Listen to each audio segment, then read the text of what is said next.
রব্বানা যালামনা আনফুসানা ওয়া ইল্লাম তাগফির লানা ওয়া তারহামনা লানাকুনান্না মিনাল খাসিরিন। এইভাবে গুরুত্বপূর্ণ ফজিলতপূর্ণ যত দোয়া আছে এমন কোন দোয়া নাই যেই দোয়ার ভিতরে রব শব্দ নাই। বলেন সুবহানাল্লাহ। রব্বানা আতিনা ফিদ দুনিয়া হাসানা রব্বানা লা তুজিগ কুলুবানা বা'দা ইয হাদাইতানা রব্বি হাবলি মিনাস সালিহিন রব্বি হাবলি মিন লাদুনকা যুররিয়াতান তাইয়্যিবাতান ইন্নাকা সামিউদ দুআ রব্বানা আসরিফ আন্না আযাবা জাহান্নামা ইন্না আযাবাহা কানা গরামা রব্বানা লা তুআখিযনা ইন নাসিনা রব্বানা হাব লানা মিন আজওয়াজিনা ওয়া যুররিয়াতিনা।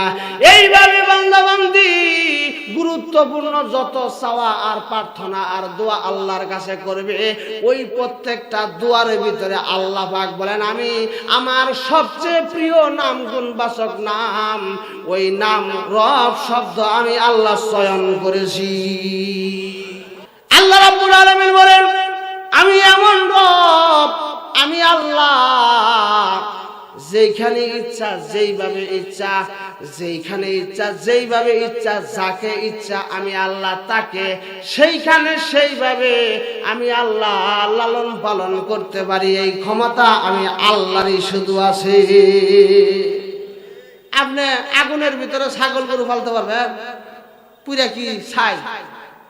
আল্লাহ রাব্বুল আলামিন বলেন আমি এমন পালনেওয়ালা, আমি এমন রব, আমি আল্লাহ রাব্বুল আলামিন ইচ্ছা করলে একটা মানুষকে সারা জীবন আগুনের ভিতরেও পালন করতে পারবো। প্রমাণ চান? প্রমাণ কোরআনে কারিমে আল্লাহ পাক নিজে দিছে। আল্লাহ পাক ডাক দেয় কুল ইয়া নারু কুনি বারদাও ওয়া সালামান আলা ইব্রাহিম। ইব্রাহিম নামে একজন নবী ছিল। এই নবীকে নমরুদ কম জ্বালায় নাই, অনেক রকমের জ্বালানি তারে দিছে। এবার যখন ইব্রাহিম আলাইহিস সালাম আল্লাহর একত্ববাদের ঘোষণা দেয়, আল্লাহর কথা বলে, শয়তানের কথা বলে না, আল্লাহ এক, আল্লাহ মহান, আল্লাহর উপাস্য, এই কথাগুলো যখন কালেমার দাওয়াত আরম্ভ করে দিল, ওই বেঈমান নমরুদ আর সহ্য করতে পারলো না। নমরুদ ডাক দেয়া বলে ও ইব্রাহিম, তুমি যদি কালেমার দাওয়াত আল্লাহর একত্ববাদ এর দাওয়াত যদি বন্ধ না করো, আমি নমরুদ তোমাকে আগুনের ভিতরে জ্বালাইয়া পুরে ছাই বানায় দিব। বলেন নাউজুবিল্লাহ। বিশাল বড় একটা চরকির ব্যবস্থা করেছে। এই চরকির ভিতরে নমরুদ জালেম, এই জালেমও কিন্তু জাহান্নামে যাবে। কথা ঠিক না ঠিক? জালেম ছিল নমরুদ। আল্লাহর পয়গম্বর ইব্রাহিম আলাইহিস সালামের জন্য বিশাল বড় একটা স্তূপ বানানো হয়েছে, গর্ত বানানো হয়েছে, আগুনের কুণ্ড বানানো হয়েছে, একটা উঁচু একটা টাওয়ারের মতো চরকির ব্যবস্থা করেছে। হযরত ইব্রাহিম, কোন মানুষ ইব্রাহিমের পক্ষে নাই, একমাত্র ইব্রাহিমই আল্লাহর পক্ষে আছে। হযরতে ইব্রাহিম আলাইহিস সালাম অসহায়। ইব্রাহিমের হাত বাঁধছে, পাও বাঁধছে, চোখ বাঁধছে, সব কিছু বান্দার পরে এবার চরকির উপরে উঠাইয়া চরকির উপরে কয়েকটা বাঁধছে। দেওয়ার পর এমন সিস্টেম করছে, কয়েকজনে মিলা যদি ধাক্কা দেয় চরকিটা গিয়া সরাসরি ওই অগ্নিকুণ্ডের ভিতরে পড়ে যাবে।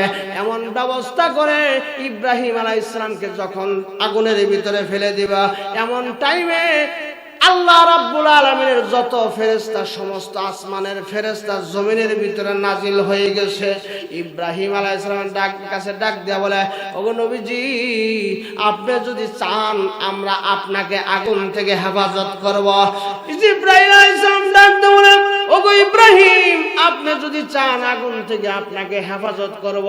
ইসরাফিল, মিকাইল, এইভাবে সমস্ত ফেরেশতারা যখন ইব্রাহিমের কাছে সাহায্য করার জন্য যখন প্রস্তাব করে, ইব্রাহিম আলাইহিস সালাম ডাক দেয়া বলে ফেরেশতারা রে, তোমরা আমাকে সাহায্য করতে চাও, আর তোমরা কি জানো না আমি এমন সত্তার প্রতি ঈমান এনেছি, এমন আল্লাহর প্রতি ঈমান এনেছি যিনি আমার রব। বলেন সুবহানাল্লাহ।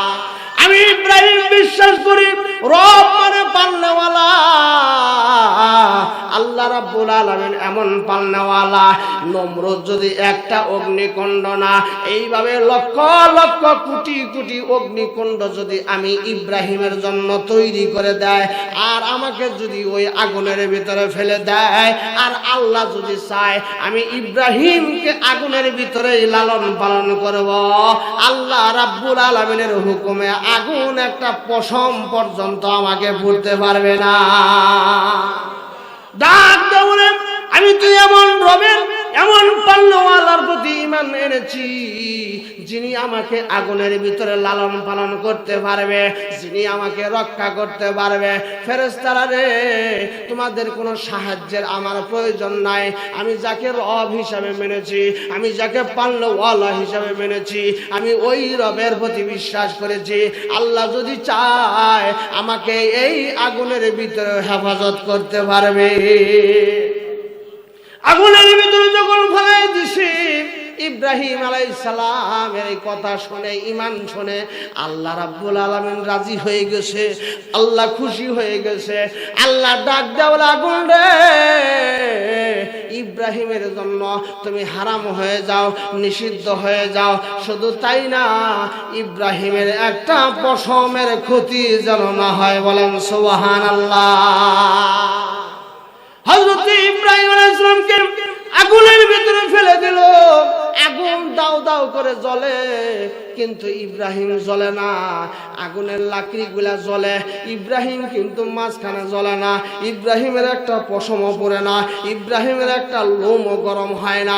হযরত ইব্রাহিম আলাইহিস সালাম এইভাবে একদিন না, দুই দিন না, নমরুদ এই জালেম 40 দিন পর্যন্ত লাকড়ি দিয়া ওই আগুনটাকে দীর্ঘ টাইম পর্যন্ত জ্বালানোর ব্যবস্থা করলো। 40 দিন টানা যখন জ্বলতে লাগলো, ইব্রাহিম 40 দিন আগুনের ভিতরে পড়ে থাকলো। ইব্রাহিম আলাইহিস সালাম 40 দিন পরে যখন আগুনটা বন্ধ হয়ে গেল, নমরুদ যখন আর জ্বালানি কাজে সময় দেয় না, এবার ইব্রাহিম আলাইহিস সালাম আগুন থেকে 40 দিন পরে বের হয়ে এসেছে। দেশের সমস্ত মানুষ ইব্রাহিম আলাইহিস সালামের কাছে গিয়ে বলে, আল্লাহ নবী গো, আমরা জানি আগুনের ভিতরে মানুষ একটা মিনিটও থাকতে পারে না, পুরো ছাই হয়ে যায়, বর্ষ হয়ে যায়। আপনি একদিন না, দুই দিন না, এই আগুনের ভিতরে 40 দিন কেমনে অবস্থান করলেন? বলেন সুবহানাল্লাহ। হযরত ইব্রাহিম আলাইহিস সালাম বলেন, পৃথিবীর বান্দা বান্দীরা রে, আল্লাহ রাব্বুল আলামিন এমন রব, এমন পালনেওয়ালা। আমি আল্লাহ রাব্বুল আলামিন আমাকে যখন আগুনের ভিতরে নমরুদে ফেলে দেয়, আল্লাহ রাব্বুল আলামিন আগুনকে এমন এয়ার কন্ডিশন করে দিয়েছে, এমন ঠান্ডা করেছে, এমন শান্তিদায়ক করেছে। আমি ইব্রাহিম কসম করে বলতে পারি, আমার জিন্দেগির ভিতরে আমি যত জিন্দেগি আমি এই দুনিয়ার ভিতরে কাটাইলাম, সমস্ত জিন্দেগির ভিতরে আমার কিছু না কিছু পেরেশানি, দুঃখ ছিল, আমার কিছু না কিছু কষ্ট ছিল।